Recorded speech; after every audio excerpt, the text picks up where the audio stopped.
हगे कत्तो जा रहल छी ना भोरे भोर बैठन के कत्तो जा रहल छै तोरा कोनो मतलब।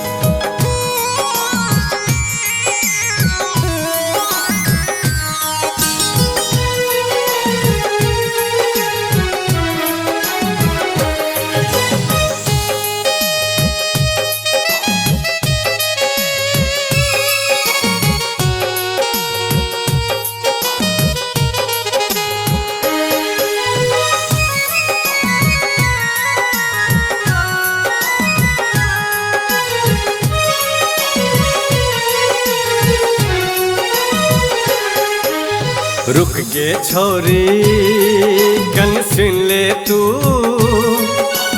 अपन पता जा दे तू भोरे भोर ओन जाय छिकते अपन पता जा दे तू नहीं जो ओना हमरा तरफा के अपन तू हमरा देखा के नहीं जो ओना हमरा तरफा के रूप अपन तू हमरा देखा के रुक गे छोरी कन सुन ले तू अपन पता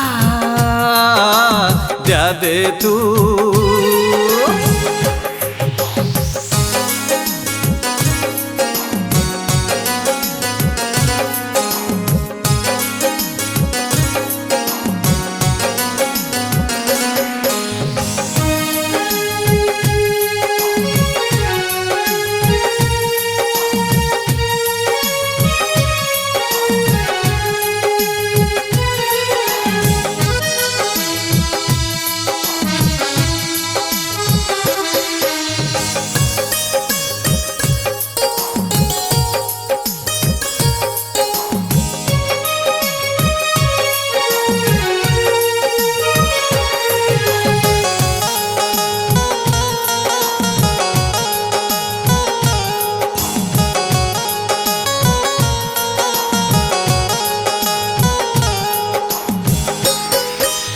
तोरे हम बीएफ बनबो तोरे हम दुल्हा बनबो तोरे हम बीएफ बनबो तोरे हम दुल्हा बनबो कितनो जब ही हमरा तो छोड़ के तोरे हम पीछा लगबो कितनो जब ही हमरा तो छोड़ के तोरे हम पीछा लगबो।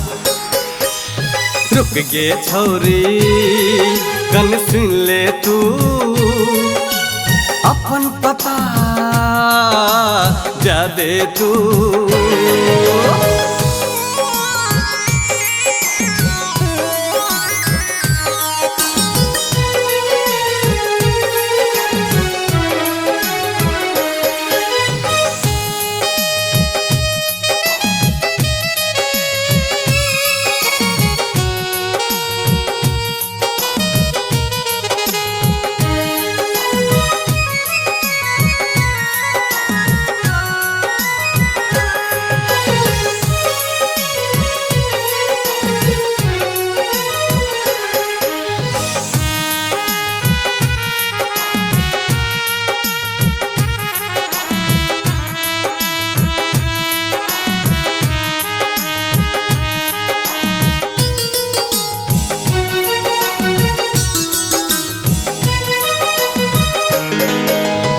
अपन नंबर दा दे तू तोरा हम फोन करबो अपन नंबर दा दे तू तोरा हम फोन करबो नहीं देबही तू अपन नंबर तोरा हम तंग करबो नहीं देबही तू अपन नंबर तोरा हम तंग करबो।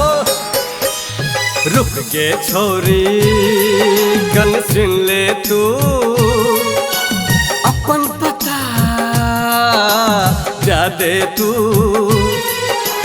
भोरे भोर ओन जाय छिकते अपन पता जा दे तू नहीं जो ओना हमरा तरफा के रूप अपन तू हमरा देखा के नहीं जो ना हमरा तरपा के, रूप अपन तू हमरा दिखा के। रुक गे छोरी कन सुन ले तू, अपन पता जा दे तू, है गे अपन पता जा दे तू, है गे अपन पता जा दे तू।